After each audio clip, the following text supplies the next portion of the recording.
ये साइकिल यात्रा विदिशा जिले की लटेरी तहसील सागर लोकसभा से प्रारंभ हुई है और ये लगभग 3 जिले जो पड़ते हैं, विदिशा, भोपाल और राजगढ़, तीनों जिलों को ये कवर करेगी। इसमें इस यात्रा का जो परिपथ है, उद्देश्य है, पहला है लोकतंत्र बचाओ देश बचाओ, और लोकतंत्र बचाओ देश बचाओ ऐसी यात्रा निकालने की हमें क्यों जरूरत पड़ी कि लोकतंत्र बचाओ। लगभग सभी जानते हैं कि आज लोकतंत्र तो है और सभी लोग मतदान करते हैं, लेकिन कहीं ना कहीं अप्रत्यक्ष रूप से लोकतंत्र का गला घोटा जा रहा है। इसके उदाहरण आपके सामने मैं बता देता हूँ। चंडीगढ़ के मेयर का चुनाव, जिसमें एक निर्वाचन अधिकारी द्वारा जो कांग्रेस के वोट थे उनको निरस्त किया और वहां पर भाजपा के प्रत्याशी को जीता हुआ घोषित कर दिया। दूसरा उदाहरण आपको गुजरात के सूरत में देखने को मिला, जहां पर कांग्रेस प्रत्याशी का जो पर्चा था वो निरस्त कर दिया। तीसरा आप देखने को अभी हाल ही की एक घटना है इंदौर की। इंदौर में कांति बम जो कि कांग्रेस के प्रत्याशी थे, लोकसभा प्रत्याशी, उन पर दबाव बनाया गया और अभी हाल ही में 2 से 3 दिन पहले 307 के मुकदमे में उन पर कार्रवाई हो रही थी। तो कहीं ना कहीं भाजपा अप्रत्यक्ष रूप से लोकतंत्र को खत्म कर रही है और आज हमें देश को बचाने की भी जरूरत है, लोकतंत्र को बचाने की जरूरत है।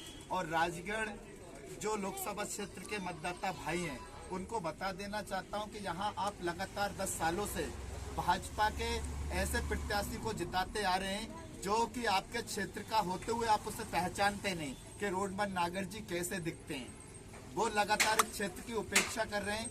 इस क्षेत्र के विकास को उन्होंने रोका इन 10 वर्षों में। तो आप लोगों के सामने जो प्रत्याशी कांग्रेस में आदरणीय श्री दिग्विजय सिंह जी, मैंने उनके बारे में जाना है, पढ़ा है और देखा है। वो लगातार लोकसभा क्षेत्र हो, आपका राजगढ़ जिला हो या पूरा मध्य प्रदेश, वो हर संभव लोगों की मदद करते हैं। और विकास की अगर बात करें तो आपके क्षेत्र में चाहे जल संसाधन बढ़ाने का काम हो, बांध बनाने का, चाहे हॉस्पिटल बनाने का काम हो, चाहे सड़क बिछाने का काम हो, आदरणीय दिग्विजय सिंह जी के शासनकाल में लगातार राजगढ़ क्षेत्र का विकास हुआ। और आज जो आप यहाँ पर पुराने इमारतें देख रहे होंगे, आप बांध देख रहे होंगे, कहीं ना कहीं ये उन्हीं की देन है। तो मेरे आप लोगों से मेरा अपील है कि अधिक से अधिक मतदान करें, कांग्रेस के फेवर में करें और आदरणीय दिग्विजय सिंह जी के पक्ष में वोट अधिक से अधिक डालें, क्योंकि आपके क्षेत्र को एक ऐसा प्रत्याशी कांग्रेस पार्टी ने दिया है जो इस क्षेत्र को सिर्फ मतदाता ही नहीं समझता, इस क्षेत्र को अपना परिवार मानकर हमेशा क्षेत्र के लोगों की भलाई का काम करता है।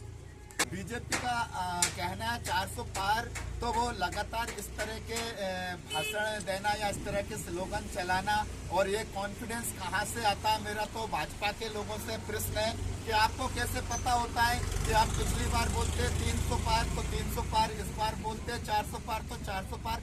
इसके पास क्या चुनाव आयोग से इनकी सेटिंग है या ईवीएम में सेटिंग है जो इतने कॉन्फिडेंस से बोलते हैं कि 400 पार और वही होता है। तो कहीं ना कहीं यहाँ 2 चीजें कांग्रेस पार्टी ने और आम जनता ने मांग की थी। एक तो ईवीएम को बैन किया जाए और बैलेट पेपर से चुनाव कराया जाए।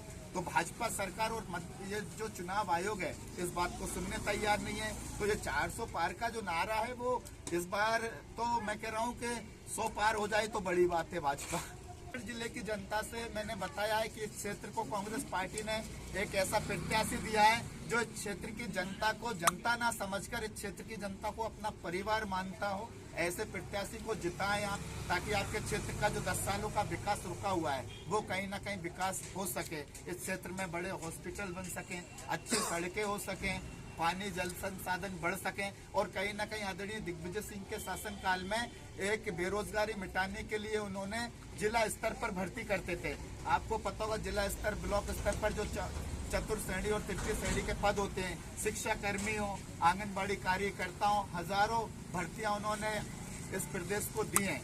तो कहीं ना कहीं उनकी पॉलिसी, नीति, नियत बहुत अच्छी है। तो इस क्षेत्र के राजगढ़ के जो मतदाता भाई हैं, कहीं उनसे मेरा अपील है, मैं पुनः अपील करता हूं कि आप आदरणीय श्री दिग्विजय सिंह जी के पक्ष में वोट करें और ज्यादा से ज्यादा वोट कराएं। अपने परिवार से, अपने रिश्तेदारों से फ़ोन करें, आसपास मिलें, जुड़ें उनसे, क्योंकि समय बहुत कम है। और जितना ज़्यादा आप संपर्क करेंगे, क्योंकि गलती से भी आपका एक वोट अगर ऐसी दिशा में डल गया जिस दिशा में कहीं ना कहीं लोकतंत्र या देश खतरे में, तो हमारा भविष्य क्या होगा आप खुद समझ सकते हैं कि किस तरीके से लोकतंत्र का गला होता जा रहा है। आपकी यात्रा कहाँ से शुरू हुई और कहाँ पहुँचेगी? मेरी यात्रा लटेरी से शुरू हुई है और लगभग 400-350 किलोमीटर के आसपास यह साइकिल यात्रा चलेगी, जो कि लटेरी से हमारे मकसूदनगढ़ से हमारा रुनाहा, नजीराबाद वाला नरसिंहगढ़, ब्यावरा, राजगढ़ से हम लोग जंजाली वाला, राधोगढ़ वाला रोड आएंगे। और इसका समापन जो है वो 5 तारीख को इसी मकसूदनगढ़ में हमने सोचा है,